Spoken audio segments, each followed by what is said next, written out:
Recently, someone shared this picture with me, wanting to find out if the information was true. There's a couple similar images to it, like this one, which is a little more meme style, or this one, which I think was on someone's blog or social media account. All of them make the same claim that Dr. Fauci co-authored a paper on the Spanish flu, showing that most of the victims of the Spanish flu didn't die from it, but rather died from bacterial pneumonia, which was caused by wearing masks. The implication of this being that wearing masks during COVID is going to cause people to get bacterial pneumonia.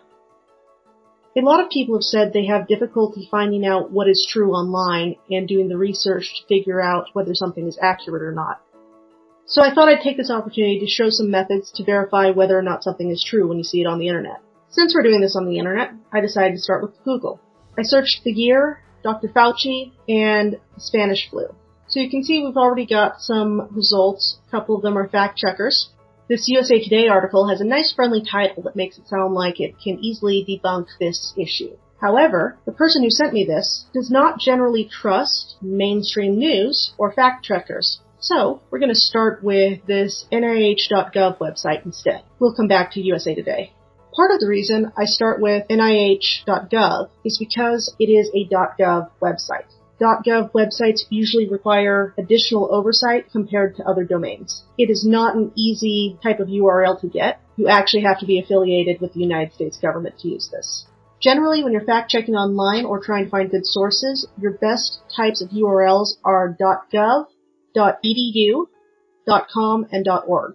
.gov and .edu are going to be your most reliable sites. .edu sites are only to be used by colleges and universities, which is part of what makes them one of the more reputable options. Looking at this NIH article, we see that it is confirming that the most deaths in 1918 were in fact caused by bacterial pneumonia. However, as we go through it, we see that the bacterial pneumonia happened after the influenza, or Spanish flu, and was likely a result of damage that had already been done by the Spanish flu. Before we move on, I'd like to look at a couple things that make this article feel more reliable to me than some others might. First thing is they give the option to contact the author of the article. People tend to be a lot less likely to lie about things when you can actually reach out and talk to them about it. And we specifically have both an email option and a phone number. Also, if we scroll down to the bottom, we can see that they have listed their references. Generally, if a site does not offer references, it should immediately be suspect to you.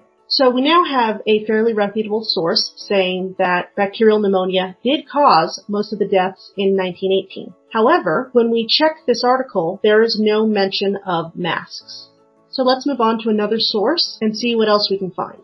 I'm going to go back to the USA Today article I mentioned earlier. Although the person who sent me the original image doesn't trust a lot of mainstream media or fact checkers, they will hopefully have some sources I can make use of. So once again, we see some good things here. This is a .com site. They give us the name of the person who wrote this article. We also see a good date. This is still within a range of relevant time. This is November of 2020. Also, if we click on the author's name, we can see her portfolio and her credentials. We can see from her profile that she has advanced degrees from Oxford and also Boston University, one in integrated immunology and also journalism. We can also see some of her previous articles to get an idea of what she typically writes about and look further into who she is. You can also see that you have access to both her Twitter and email to reach out to her. Part of the reason I recommend looking into the author is because no matter how much you distrust an organization, there are always some people who truly care about their work. Like any industry, there are always those who are just in it for the money or the clout or what have you, but there are real journalists out there who really want to do a good job of bringing information to the public. So rather than just judging the organization putting out the information, like USA Today or really any other news organization, try and check the quality of the journalism itself and use that as part of your criteria as to whether or not the article is reliable. Focusing back on the information, we see here that there have been a lot of different versions of this meme going around. It seems to have started on Facebook by two different people, William Curry and Anna von Reitz. I'd like to take a quick second here to point out that if you see any information first on Facebook, it is almost guaranteed that you're going to need to fact check it. A lot of memes either oversimplify information, leave information out, or are just straight up false. Point being, check it before you share it. Continuing down, we actually find a summary of the original article that Fauci co-authored. If we click on this link here, we are actually sent to the original article. This is again part of why I don't mind looking at mainstream sources as long as they actually have good references. They'll often send me to the real information that I want to know. So looking at this article that's been very kindly hosted by Oxford Academic, we've got some great stuff here. Not only is the article free, which is not always a thing with academic stuff. A lot of the times you have to have a college email address or something to be able to access some of this, so it's really nice that we actually can look at this one. Additionally, they have a PDF button here that will let you download a PDF of the full article. Again, for free, which I tested it. I love it. And we've got this fun little feature where if you click on the names of the different people here, you can actually find out a little bit about them and have their contact info. As we mentioned before, contact info is a good sign. So we go through this article and we find a lot of the same information we found in the NIH article. Once again, we find that there is no mention of masks causing the bacterial pneumonia. So at the very least, we can see that USA Today was correct in fact-checking and saying that there was nothing in the paper claiming that masks caused bacterial pneumonia. Now, we also need to acknowledge that although we could stop here, we have not answered the question as to whether or not masks cause bacterial pneumonia, only that the article Dr. Fauci co-authored didn't mention it. So we return to the Google and we check, can masks cause pneumonia? This one took me a bit of scrolling, but I found this AP News article saying that normal use of face masks does not cause pneumonia. This is again a fact-checking article, and again, this may not satisfy the person who sent me the original meme because AP News would probably be considered a mainstream media source and therefore not reputable to them. Now, this one does not have any linked sources, which as I mentioned before is something that I do not enjoy seeing. However, it does reference a specific professor, Davison Hamer, who is apparently a professor of global health and medicine at Boston University. We may not have sources, but we've got a name. So let's return to Google, and we're going to search Davison Hamer on masks and pneumonia. Look at that, we've got a nice EDU page that we can go to. We also see our AP News article down there, but we're going to open the EDU link.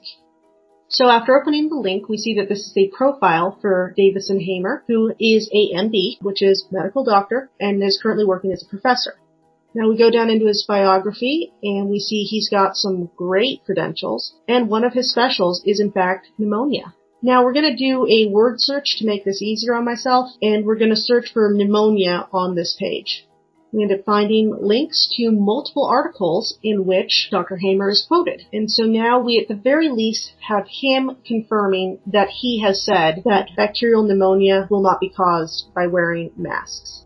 So now that we've confirmed he is owning this, we can go back to that AP article. In this article, Dr. Hamer discusses how unlikely it is for anyone to get pneumonia from regular mask use under normal circumstances. He says there's no evidence of masks causing fungal or bacterial infections of any kind, including pneumonia. He does mention that it is possible that if you wore a mask that was contaminated with moisture and became moldy, you could theoretically get fungal pneumonia, but it's highly unlikely. This is, however, a good reminder of how important it is to actually clean and dry your masks after use. So to recap, we found that the article that Dr. Fauci co-authored said nothing about masks causing bacterial pneumonia. We also found that it is highly unlikely that masks would cause bacterial pneumonia at all. Now, like with most things, we could go deeper with this. We could try and hunt down more doctors discussing bacterial pneumonia. We could do a thorough check of credentials of Dr. Fauci's co-authors from the 2008 article. However, this is a pretty reasonable amount of research to do to come to a basic conclusion of whether or not something is accurate. Unfortunately, proving something to be completely true and getting to the absolute core of an issue is incredibly difficult, if not impossible. At some point, you have to make your own decision whether or not you're going to believe the information. My recommendation is that you make that decision at this level of research and not 2 seconds after seeing a meme on Facebook. I hope you found this helpful. The truth can be hard to find sometimes, but it's definitely worth looking for. If you have any other tips you would like to share on how to check information for accuracy, feel free to put them in the comments. If you found this video helpful, go ahead and hit the like button and subscribe for future videos.